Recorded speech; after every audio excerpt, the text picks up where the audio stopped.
अस्सलाम वालेकुम। वालेकुम अस्सलाम रहमतुल्लाहि व बरकातहू। अच्छा, आज हम बात करेंगे कि ज़िंदगी में हम क्या कर सकते हैं और क्या करना चाहिए, क्या-क्या हो सकता है एज़ अ स्टूडेंट। वैसे तो ज़िंदगी में बड़े काम हैं, बड़े कारोबार हैं, बड़ी नौकरियाँ हैं, लेकिन हम एज़ अ स्टूडेंट्स किस चीज़ को सिलेक्ट करें, कौन-सी फ़ील्ड देखें और उसको कैसे लेके चलें या कैसे वो एक हमने ख्वाब देखा है डॉक्टर बनने का, इंजीनियर बनने का, एक वकील बनने का, तो वो कैसे पूरा हो सकता है? ठीक है, तो हम उसके बारे में आज बात करेंगे। होता क्या है कि असल में ये जो जब हम 8th क्लास तक होते हैं, तो हमें इतनी चीज़ों का आइडिया नहीं होता। उसके बाद हम आते हैं 9th क्लास में, तो हमें जो है ना एक मसला पेश आता है अक्सर, जो तकरीबन महीने 2 महीने चलता रहता है। वो मसला क्या होता है कि हम बायो रखें, कंप्यूटर रखें। कोई कहता है बायो रख लेते हैं, 10 दिन बायो पढ़ के नहीं कंप्यूटर करनी है, कुछ कंप्यूटर रख के बायो। तो इस तरह ये मसला चलता रहता है, समझ नहीं आती बच्चों को। ठीक। अब इसमें क्या होता है कि आप देखिए आप ज़िंदगी में करना क्या चाहते हैं? आप किस फ़ील्ड की तरफ जाना चाहते हैं? अगर तो आपका मेडिकल की तरफ इंटरेस्ट है, आपका इंजीनियरिंग की तरफ इंटरेस्ट है, तो आप फिर बायो रख लें। लेकिन अगर आपका इन चीज़ों की तरफ इंटरेस्ट नहीं है, आप आईटी की फ़ील्ड में जाना चाहते हैं, आप जो है ना वो सॉफ्टवेयर इंजीनियर बनना चाहते हैं, तो आप कंप्यूटर रख लें। ठीक।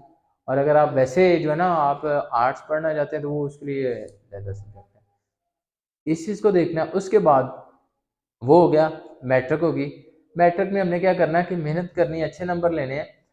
ये जो 2 साल जो होते हैं ना मैट्रिक के, ये बहुत अहम होते हैं। अहम कैसे होते हैं कि एक तो नंबर आने ही आने हैं, वो मैटर करते हैं, नंबर आपका एडमिशन होगा जहाँ पे, ठीक है?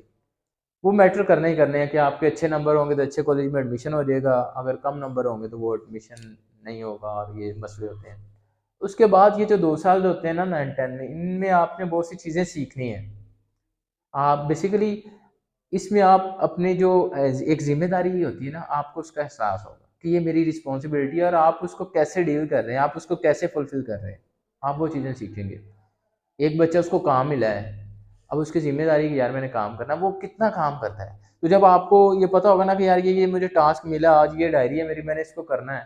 तो जब आप डेली करेंगे ना तो आपको अपने काम की, अपनी ज़िम्मेदारी की समझ आ जाएगी कि यार ये मेरी रिस्पॉन्सिबिलिटी है। और जब आप यहाँ से निकल के प्रैक्टिकल लाइफ़ में जाओगे तो फिर आपको वो जो रिस्पॉन्सिबिलिटीज़ होंगी, वो ज़िम्मेदारियाँ होंगी ना, आप उनको भी पूरा करोगे। लेकिन अगर आप यहाँ पे काम चोरी करेंगे, काम से बचेंगे, तो फिर आप आगे जाके भी ऐसा करेंगे।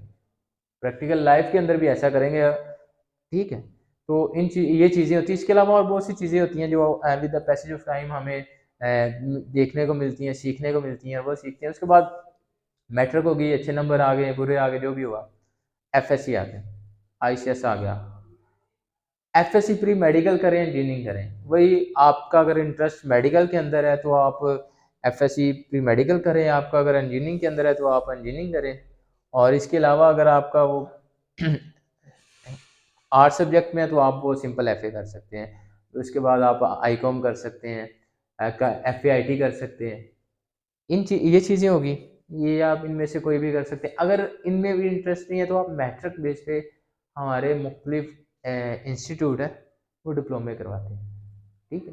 जैसे कि मेडिकल के हमारे मुख्तलिफ जो कॉलेजेस हैं, वो पंजाब मेडिकल फैकल्टी से एफिलिएटेड है। कुछ गवर्नमेंट भी हैं, जैसे कि जिन्ना हॉस्पिटल में लामा इकबाल मेडिकल कॉलेज है, जनरल हॉस्पिटल में ये चिल्ड्रन, हर तकरीबन सब हॉस्पिटल में, ये जो शादरा हॉस्पिटल है, टीचिंग हॉस्पिटल है, वहाँ पे भी है। पंजाब डेंटल हॉस्पिटल है। इस तरह मुख्तलिफ हॉस्पिटल में वो गवर्नमेंट है, उनमें एडमिशन ओपन होते हैं। 2-2 साल के ना डिप्लोमे होते हैं मेडिकल के। ये उन बच्चों के लिए जो मेडिकल को लेके चलना चाहते हैं, मेडिकल में इंटरेस्ट है उनका, और वो इतनी फ़ी भी नहीं पे कर सकते। तो अगर आपके अच्छे नंबर हैं, आप क्या कर सकते हैं, वो अभी एडमिशन ओपन थे, मैंने ये रिसेंटली जो है ना अभी उनकी मेरिट लिस्ट लगनी है, मैंने 3-4 बच्चों का अप्लाई किया हुआ है, अल्लाह करेंगे उनका नाम आ जाए। तो आप अच्छे नंबर लेके आप वहाँ पे अप्लाई करेंगे, जब आपके अच्छे नंबर आएँगे तो आपका वहाँ पे लिस्ट में नाम आता है, आपका एडमिशन हो जाएगा गवर्नमेंट हॉस्पिटल के अंदर। अब उसका फ़ायदा क्या होगा कि एक तो वो गवर्नमेंट हॉस्पिटल आपको इतनी जो फ़ी पे करनी होती है प्राइवेट कॉलेजेस में, वो पे नहीं करनी पड़ेगी। और दूसरा क्या कि आपकी प्रैक्टिस भी वहीं पे होगी और आप अपनी डिग्री के साथ आपका पहला साल है, आप 1-2 माह पढ़ेंगे, उसके बाद आपकी ट्रेनिंग लग जाएगी, आप ट्रेनिंग करेंगे, आप ट्रेन हो जाएंगे। 2 माह के बाद, 4 माह के बाद आप किसी भी प्राइवेट हॉस्पिटल में जाके इवनिंग में किसी भी शिफ्ट में आप काम करके आप अर्निंग कर सकते हैं।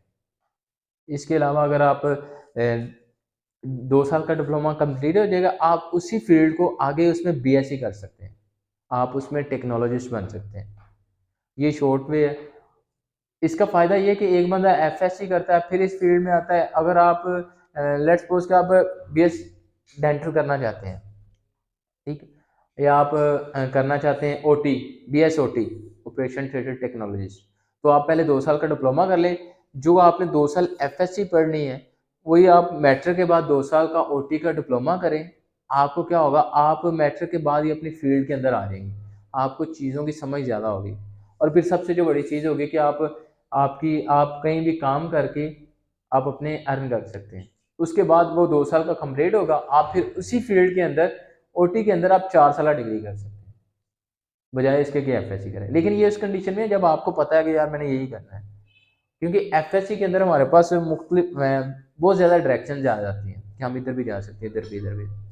उसके बाद इंजीनियरिंग है, तो इंजीनियरिंग आप एफएससी प्री इंजीनियरिंग करके इंजीनियरिंग की फील्ड में जा सकते हैं। उसके बाद सिविल इंजीनियरिंग के डिप्लोमे होते हैं, मैट्रिक बेस पे आप डिप्लोमे करके भी फिर आप फर्दर जॉब्स भी कर सकते हैं और आगे भी पढ़ सकते हैं, 4 साल डिग्रीज भी कर सकते हैं। उसके बाद आप एफ और आईसीएस है, उसमें आप आईटी की फील्ड में सॉफ्टवेयर इंजीनियर और ये सारी चीज़ें कर सकते हैं। उसके बाद हमारे पास ना एक बड़ी अच्छी अपॉर्चुनिटी होती है एफएससी के बाद। एफएससी में आपके, अगर आप मेहनती बच्चे हैं और अपने मकसद के साथ सिंसियर हैं, तो एफएससी के बाद हमारे पास जॉब्स आती हैं एयरफोर्स में, नेवी में और पाकिस्तान आर्मी में, ठीक है, as a second lieutenant commission officer इसको कहते हैं। इसमें जॉब्स आती हैं, हम उसमें अप्लाई कर सकते हैं। हम एफएससी कंप्लीट होने के बाद भी कर सकते हैं, और हम एफएससी या एफए या कुछ भी, मतलब कि सेकेंड ईयर में हम पार्ट 2 में हैं और अभी हमारा रिजल्ट आने वाला है, तो हम उस कंडीशन में भी अप्लाई कर सकते हैं। लेकिन उस कंडीशन में ये होता है कि हमारे 70% नंबर हों फर्स्ट ईयर के, और फिर हमें कॉलेज से होप सर्टिफिकेट लेना होता है, उस बेस पे हम अप्लाई करके हम वो कर सकते हैं। और ये बड़ी अच्छी अपॉर्चुनिटी होती है, हमें ट्राई करनी चाहिए। ठीक है, आप पाकिस्तान आर्मी के अंदर आप पायलट ऑफिसर भर्ती हो सकते हैं, आप जो है ना पाकिस्तान एयरफोर्स में पायलट ऑफिसर भर्ती हो सकते हैं, आप नेवी के अंदर ऑफिसर हो सकते हैं, आप पाकिस्तान आर्मी के अंदर पीएमए लॉन्ग कोर्स होते हैं, Pakistan military academy long course 153 अभी चल रहा है, उसकी 17 जो है ना वो लास्ट डेट है अभी रजिस्ट्रेशन हो रही है। उसके बाद उसका टेस्ट होगा, फिर वो सारा एक प्रोसेस है। लेकिन जब आप किसी का इंटरेस्ट होगा तो मैं उसको सारा गाइड कर सकता हूँ उस चीज़ के बारे में, उस फील्ड के बारे में।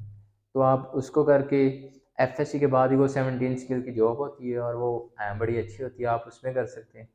उसके अलावा एफए का है, तो उसमें हम जो ना सिंपल चीज़ें हैं हम वो कर सकते हैं।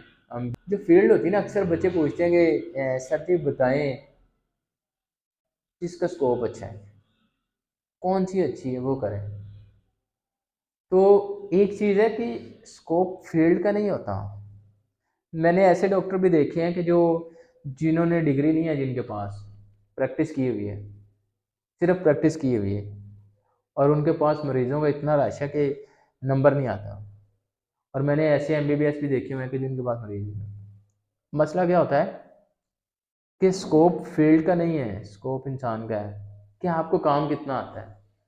अब बेशक आप सिंपल बीए करें, ठीक है, या आप कोई साइंस सब्जेक्ट में अच्छी फील्ड, केमिस्ट्री के अंदर, बायोटेक्नोलॉजी के अंदर, किसी भी करें, लेकिन अगर आपको काम आता है तो आप उसमें आगे निकलेंगे। और अगर आपको काम ही नहीं आता, ठीक है, तो स्कोप आपने अपना बनाना है, फील्ड का स्कोप नहीं है, स्कोप आपका होना चाहिए। जब आपके पास स्किल्स आ गई हैं तो फिर स्कोप है आपका। लेकिन अगर आपके पास स्किल्स नहीं है तो फिर फील्ड जो है आप कोई भी कर लें तो उसका नहीं होता। ठीक है, तो ये अक्सर बच्चे पूछते हैं कि सर कौन सी फील्ड अच्छी है, किसका स्कोप अच्छा, वो करें हम।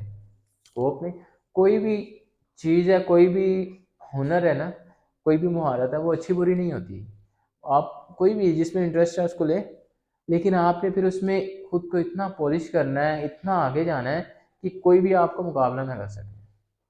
ठीक है, और अक्सर हम जो है ना वो इन चीज़ों के अंदर मुकाबला क्या होता है बेसिकली, हम ना दूसरों से खुद को कंपेयर करना शुरू कर देते हैं, और वो जो कंपेयर होता है ना वो हमें हसद में ले जाते हैं। उस कंपेयर के अंदर हम क्या करते हैं, हम दूसरों के नुकसान के बारे में सोचना शुरू कर देते हैं, यार इसका नुकसान कैसे करें अपने फ़ायदे के चक्कर में, इसको पीछे कैसे छोड़ें, इसको कैसे गिराएँ, यार वो भाग रहा है ना, हमसे आगे निकल रहा है तो ये उसकी मेहनत है, हमने अपनी करनी है। मैंने वो पहले आपको बताया कि जो है ना यहाँ पे सेट होना चाहिए कि मैंने क्या करना है, वही 900 नंबर वाला और 600 नंबर वाला। तो हमें अपने साथ होना चाहिए कि ये मेरा टारगेट था, तो मैंने इसको लिया है या नहीं लिया, ये कामयाबी नाकामी है। बजाय इसके कि हम वो अक्सर होता है इस तरह के, बच्चा पेपर दे के आ रहा है तो वालदेन पूछते हैं अभी कैसा हुआ, अच्छा नहीं हुआ, क्यों, वो अली का कैसा हुआ, अली का अच्छा हुआ, उसका अच्छा हुआ तुम्हारा अच्छा क्यों नहीं हुआ। और वही बच्चा जब कहता है कि उससे पूछते हैं पेपर कैसा हुआ, अच्छा नहीं हुआ, क्यों, अली का कैसा हुआ, उसका भी अच्छा नहीं हुआ, अच्छा चलो खैर है यार। तो ये चीज़ें जो है ना हमें वो अपने जो हमने टारगेट सेट किया हुआ होता है उससे डिट्रैक्ट कर देती हैं। हमने इन चीज़ों के बारे में नहीं सोचना, और ज़िंदगी में देखिए जहाँ जहाँ पे भी हमें मौका मिलता है ना दूसरे को सपोर्ट करने का, उनकी मदद करने का, हमें करना चाहिए, बजाय इसके कि हम दूसरों की टांगें खींचें, उनको वो करें। हमारे माशरे में मोस्टली यही होता है। मैंने तो अब तो दूसरों की